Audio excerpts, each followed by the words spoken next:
किसी को चौराहे पर गोली मार देना, चाहे वो पॉलिटिशियन हो बाबा सिद्दीकी की तरह या मशहूर सिंगर हो मूसेवाला की तरह, उसे हत्या कहते हैं। और वही लोग जो चार दीवारों के अंदर सुशांत की तरह अपनी जान से हाथ धो बैठता है, उसे डरपोक कहते हैं। फिर चाहे वो हत्या ही क्यों ना हो, क्योंकि जो दिखता है वो होता नहीं। डर डर सबको लगता है, खास करके माँ बाप को, क्योंकि कोई भी अपनी आंखों से अपने बच्चे की जान जाते हुए नहीं देख सकता। उन्हीं माँ बाप का डर सलमान खान की आंखों में दिखने लगा है। और इस डर की शुरुआत बाबा सिद्दीकी की हत्या के बाद जब चारों तरफ ये सुनने को मिलता है कि ऐसा इसलिए हुआ क्योंकि बाबा सिद्दीकी सलमान खान के दोस्त थे। लेकिन ये थ्योरी हमें हजम नहीं होती। और अब ये बात यही नहीं रुकती है। जो पेशेवर हत्यारे शूटर्स पकड़े जाते हैं, उनका बाकायदा प्रेस कॉन्फ्रेंस होता है जिसमें वो ये कहते हैं कि बाबा सिद्दीकी देशद्रोही था, उसके तो ताल्लुकात दाऊद इब्राहिम के साथ थे, उस पर मकूका का केस था और भी बहुत कुछ। ऐसे में सलमान खान का सबसे पहला बयान सामने आता है। बिग बॉस के मंच पर वो सभी अपने कंटेस्टेंट को ये बात कहते हैं। वो कहते हैं, कसम खुदा की, what all I am going through in my life, मुझे यहाँ नहीं आना था, मगर ये एक मेरा कमिटमेंट है। यहाँ पर आया हूँ, ये मेरा काम है, वो मेरा काम करने आया हूँ। मेरे ऊपर बहुत लांछन लगाए गए हैं, तो मैं जानता हूँ कि मेरे माँ बाप पर क्या गुजरती है। इस तस्वीर से साफ जाहिर होता है कि बाबा सिद्दीकी की हत्या से सलमान खान बुरी तरह से टूट गए हैं। वही ये खबर भी आई थी कि सलमान खान ने अब बुलेट प्रूफ गाड़ी खरीद ली है, मतलब वो चिंतित है। याद करने वाली बात यह है कि लॉरेंस बिश्नोई के हत्यारों ने गैलेक्सी पर गोलीबारी भी की थी। गैलेक्सी पर गोलियां चलाना ये टीजर था और इसके ट्रेलर में उन्होंने बाबा सिद्दीकी की हत्या कर दी। इस फिल्म की पूरी प्लानिंग पे हम जरूर बात करेंगे।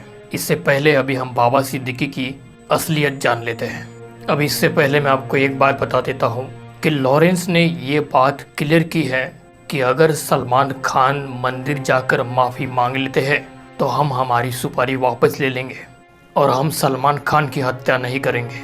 लेकिन मुंबई के गलियारों में पुलिस की थ्योरी कुछ और ही कहती है कि बाबा सिद्दीकी मुंबई के झोपड़पट्टियों के विकास से जुड़े हुए थे। मुंबई स्लम्स के रीडेवलपमेंट में उनका हाथ था।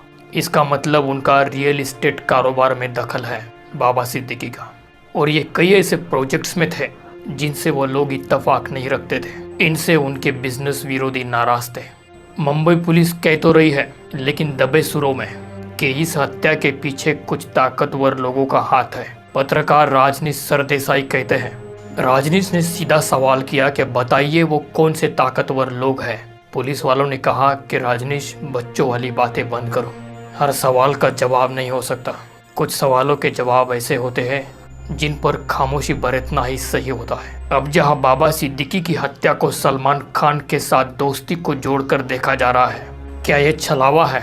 असली मामले को दबाया जा रहा है? मतलब जो दिखाया जा रहा है वो कुछ और है।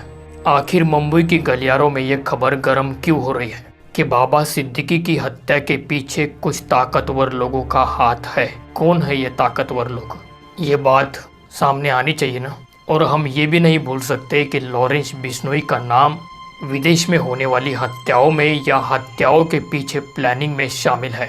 चाहे कनाडा के हरदीप सिंह निश्चय की हत्या हो या फिर गुरुपतूर सिंह पन्नून की हत्या की साजिश की प्लानिंग में उनका हाथ हो, इन सब में कहा जा रहा है कि लॉरेंस बिश्नोई का कनेक्शन है। और चाहे कनाडा हो या अमेरिका हो, सीधा सवाल भारत सरकार पर उठा रहा है। इस मामले में भारत सरकार भी अमेरिका के सामने नतमस्तक है। एक शूटर है जिसका नाम बार बार सामने उभर कर आ रहा है। कहते हैं कि वो रॉ का एजेंट हो सकता है। नाम विकास यादव है। यह FBI के लिए मोस्ट वांटेड है।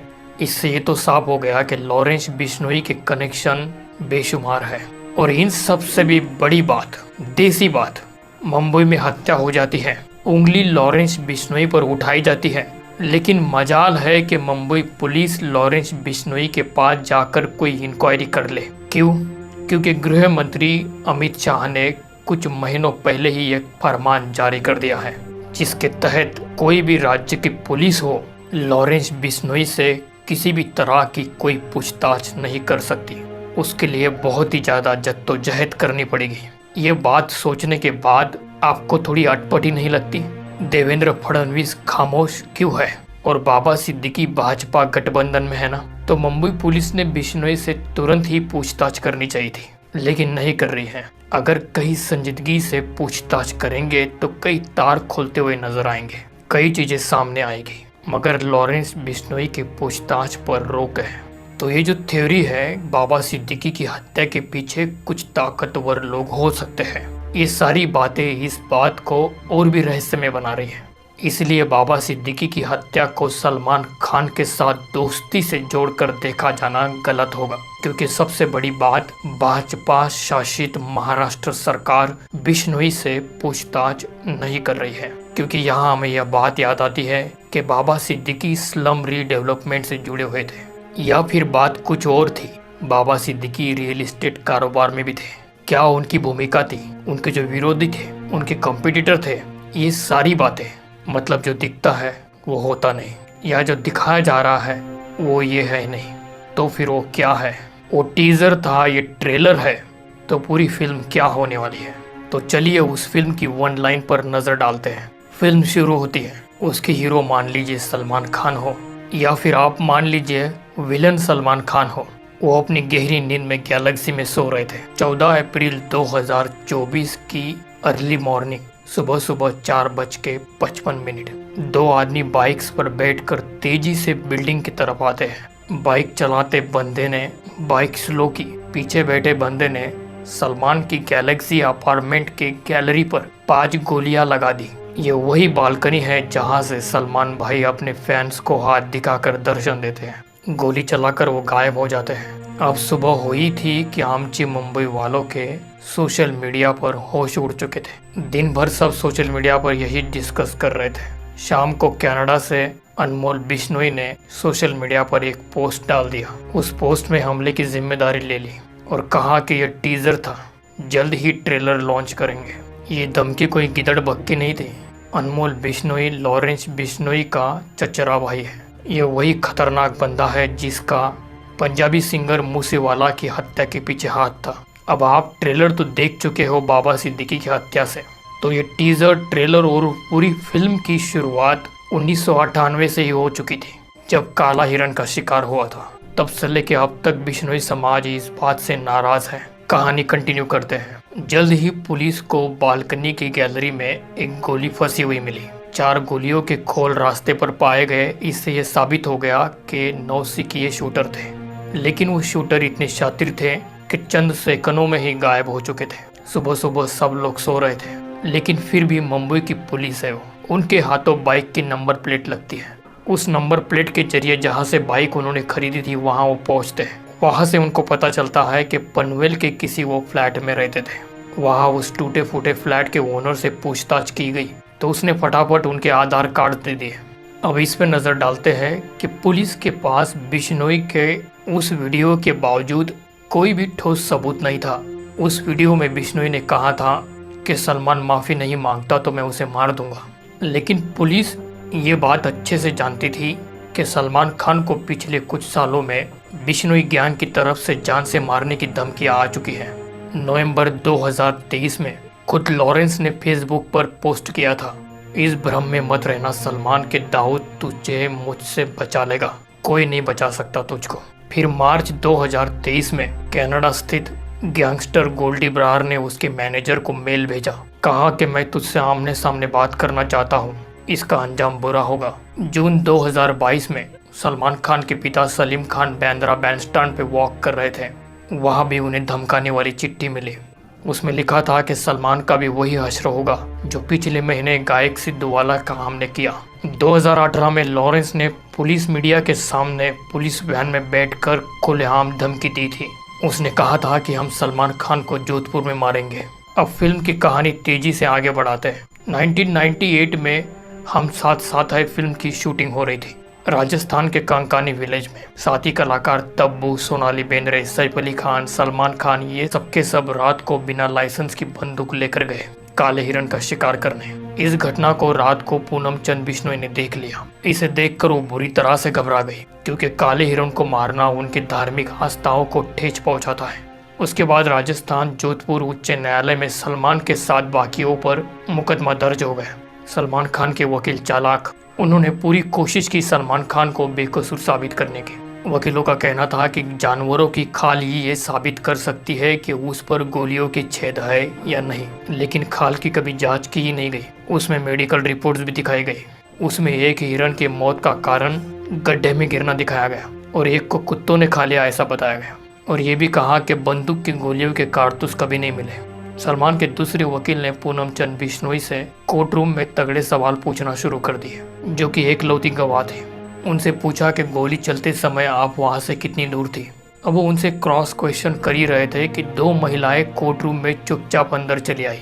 जैसे ही वो अपनी जगह पर खड़ी हो गई, लॉयर ने अपने सवाल बदल दिए और उनसे पूछा कि पहले कभी इन महिलाओं को देखा है। वो प्रमुख गवाह थी और आम कपड़ों में आई तब्बू और सोनाली बेंद्रे को वो पहचान नहीं पाई, जो सलमान के साथी आरोपी थे। उस महिला ने कहा कि इनको नहीं पहचाना। यह वकील को चांस मिलता है। वो कहता है कि आप कहती हो कि गोली चलते समय आप 150 मीटर की दूरी पर थी, लेकिन वहाँ तो घना अंधेरा था, बस तुम्हारी मोटरसाइकिल की लाइट्स वहाँ तक जा रही थी। फिर भी आपने उस वक्त दोनों महिलाओं को पहचान लिया था। वही दोनों महिलाएं दिन के उजाले में आपके सामने बैठी हैं और अब आप कह रहे हो कि इन्हें पहले कभी नहीं देखा। उनकी गवाही को गलत साबित करने की वजह से जज साहब ने बाकियों को बरी कर दिया, लेकिन जज साहब सलमान खान पर सख्ती से पेश आए। उन्होंने कहा कि लोग आपके पीछे पागल हैं, मासूम लोग आपको पूछते हैं और आपने दो मासूम जानवरों को मार डाला, इसलिए आपको 5 साल कैद की सजा सुनाई जाती है। ऐसे सलमान खान को 2 बार निचली अदालत में दोषी ठहराया गया, 2007 और 2018 में एक ही मामले में, लेकिन फिर भी दबंग सलमान खान ने दोनों ही बार जमानत जुगाड़ ली, और वो भी कुछ ही दिनों के अंदर। अब अदालत से न्याय न मिलने की वजह से लॉरेंस खुद न्याय लेने के इरादे से कुछ सालों से सलमान को जान से मारने की धमकी दे रहा है, और इसी से उसका मुंबई पर दबदबा कायम हो सकता है। इस पिक्चर और इस कहानी के पीछे की पूरी प्लानिंग दरअसल एक मुखौटा है। इसके पीछे बिश्नोई गिरोह का असली मकसद 90 के दशक का जबरन वसूली का युग मुंबई में वापस लाना है। जैसे दाऊद इब्राहिम और छोटा शकील कभी अंडरवर्ल्ड पर राज किया करते थे, वो आजकल बस बिश्नोई के कुत्तों के नाम बनकर रह गए हैं। ये बात एनसीपी के महासचिव डॉक्टर जितेंद्र आव्हाड को जबरन वसूली कॉल, वो भी महज गोलीबारी के महज 16 दिन के अंदर, इस बात को साबित करता है कि 2 करोड़ जमा कर वरना तेरा भी सलमान की तरह हाल होगा। मूसेवाला हत्याकांड में महाराष्ट्र से 2 शूटरों को बिश्नोई ने शामिल किया था, इसलिए जांच करने वालों को शक है कि शहर के बड़े बिजनेसमैन, फिल्म अभिनेता अंदर ही अंदर डर के मारे शिकायत दर्ज नहीं कर रहे हैं। पिछले 1.5 दशकों में रवि पुजारी और छोटा राजन गैंग के सभी लोगों को खत्म करने के बाद इसे शुरू से ही खत्म करने के लिए मुंबई क्राइम ब्रांच ने 10 टीमें बनाई थी। मुंबई पुलिस की क्राइम ब्रांच टीमों ने सलमान की गैलेक्सी पर फायरिंग करने वालों को 2 दिन में ही पकड़ लिया, और उनसे पूछताछ के बाद चौंकाने वाली बातें पता चली कि कैसे बिश्नोई गैंग के शूटर्स हजारों की संख्या में हैं और कैसे उनका नेटवर्क काम करता है। जहां लॉरेंस जेल तो अनमोल विदेश से वॉइस कॉल से एक दूसरे को कांटेक्ट करते हैं और अपनी गैंग चलाते हैं। बिश्नोई उन्हीं लोगों को गैंग में शामिल करता है जिनका कोई क्रिमिनल रिकॉर्ड नहीं होता। गैलेक्सी पे फायरिंग करने वाले लोग भी ऐसे ही थे। हरियाणा के खेतों में काम करने वाले साधारण से लड़के थे। इसमें इनको 4 लाख रुपए मिलने वाले थे। 1 लाख रुपए एडवांस थे। पहला प्लान उनका सलमान के फार्म हाउस पर हमला करने का था, इसीलिए वो पनवेल में रहते थे। अब सलमान कई हफ्तों तक फार्म हाउस गए ही नहीं। फिर उन्हें सलमान के बांद्रा वाले घर की पूरी खबर निकालने को कहा गया। आखिर में 15 मार्च को 2 और जन इनके पास आए और इन दोनों के पास 2 देसी पिस्तल और 38 राउंड फायर दे दिए। बिश्नोई ने इनको कम से कम 10 राउंड फायर करने को कहा था। उसके बाद 10 मिनट तक वहां सामने खड़े होकर सिगरेट पीने को कहा था, ताकि सीसीटीवी कैमरे में वो अच्छे से आ जाए। इससे बिश्नोई अपना जोर दिखाना चाहता था, लेकिन वो कल के नौसिखिए आए, शायद ऐसा करने से घबरा गए। फिर उन्होंने वो पिस्तौल आगे जाके तापी नदी में फेंक दिए, जो उन्होंने भुज की ओर भागते समय ट्रेन से फेंक दी थी, जो बाद में वहां से पुलिस ने बरामद कर ली। उसके बाद फाजिल्का से दोनों हथियार सप्लायर को गिरफ्तार किया गया, जो पंजाब में लॉरेंस बिश्नोई के गांव फिरोजपुर के पास में है। अब इस केस में खौफ इतना बढ़ चुका था कि एक सप्लायर ने पुलिस हिरासत में ही खुदकुशी कर ली। अब जब ये रेकी कर रहे थे तो इन्होंने वीडियोस ली थी। वो मोबाइल बरामद होने के बाद उसमें और भी कई बंगलों के वीडियोस बरामद हुए, लेकिन पुलिस ने इसके बारे में कुछ खुलासा नहीं किया कि वो किस किस के बंगले थे। मुंबई पुलिस ने ऐसे में अनमोल बिश्नोई के खिलाफ लुकआउट सर्कल जारी कर दिया। लेकिन भारत और कनाडा के संबंध थोड़े ठंडे होने की वजह से अनमोल जब तक कनाडा में है तब तक उसका कोई कुछ नहीं कर सकता। अगले कुछ महीनों तक गोलीबारी करने वालों को पकड़ने का सिलसिला जारी रहा, जिसमें 4 लोगों को और पकड़ा गया, जिससे ये बात पता चली कि 60 से 70 लड़के और भी रायगढ़, नई मुंबई, गुजरात, पुणे और मुंबई में तैनात किया गया था ताकि सलमान की इस केस में अच्छे से रेकी हो सके। अब ये भी बताया जा रहा है कि शायद बिश्नोई गैंग के लोग पाकिस्तानी हैंडलरों से AK-47 खरीद रहे हैं। तो वही दूसरी तरफ बिश्नोई समुदाय बिल्कुल भी हिंसक नहीं है, क्योंकि बिश्नोई पंथ के 29वें सिद्धांत में लिखा है कि वो माफ करने में यकीन रखते हैं। साथ ही पेड़ों को बचाने के लिए चिपको आंदोलन के लिए भी वो जाने जाते हैं और ये इतने बहादुर हैं कि अनिल बिश्नोई ने कई बार अपनी जान जोखिम में डाली है। बंदूक की नोक के सामने शिकारियों से लड़ने के लिए, उन्हें पुलिस के हवाले करने के लिए, वो 1 लाख काले हिरन और चिंकाराओं की जान बचाने के लिए जाने जाते हैं। इन्होंने 800 किलोग्राम का काले हिरन का स्मारक बनाया हुआ है कांकनी गांव में, ठीक उसी जगह पर जहां काले हिरन की मृत्यु हुई थी। अब पिछले 25 सालों से वो बस सलमान खान के माफी का इंतजार कर रहे हैं। तो अब कईयों का ये कहना है कि शायद अब वो वक्त आ गया है कि भाईजान जाग जाए और उनके दुखों का सम्मान करे और उनसे माफी मांग ले। अब जब सलमान अपने मुंह से खुद कहते हैं कि मुझ पर कई लांछन लगे हैं, इस बात से मेरे घर वाले परेशान हैं, तो क्या सच में उन्होंने माफी नहीं मांग लेनी चाहिए? क्या आपको भी लगता है कि माफी मांगने से वो इन्हें माफ नहीं करेंगे, या फिर ये कुछ और ही मामला है? क्या सच में जैसा दिख रहा है वैसा है नहीं? तो दोस्तों, सच्चाई मरती भी है तो शान से, बुराई जीती है मगर भीख मांग मांग के।